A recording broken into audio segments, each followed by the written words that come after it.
This weekend, I'm concluding a trip to Asia, whose purpose was to open new markets for American products in this fast-growing part of the world. The economic battle for these markets is fierce, and we're up against strong competitors. But as I've said many times, America doesn't play for second place. The future we're fighting for isn't as the world's largest importer, consuming products made elsewhere, but as the world's largest manufacturer of ideas and goods sold around the world.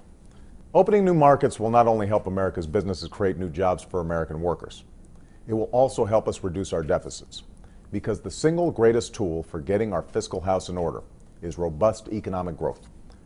That kind of growth will require ensuring that our students are getting the best education possible, that we're on the cutting edge of research and development, and that we're rebuilding our roads and railways, runways and ports, so our infrastructure is up to the challenges of the 21st century. Given the deficits that have mounted up over the past decade, we can't afford to make these investments unless we're also willing to cut what we don't need.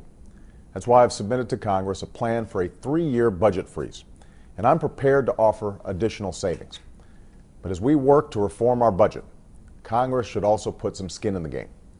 I agree with those Republicans and Democratic members of Congress who've recently said that in these challenging days, we can't afford what are called earmarks.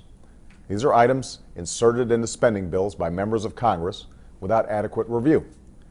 Now, some of these earmarks support worthy projects in our local communities, but many others do not.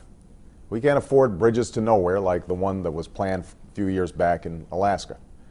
Earmarks like these represent a relatively small part of overall federal spending, but when it comes to signaling our commitment to fiscal responsibility, addressing them would have an important impact.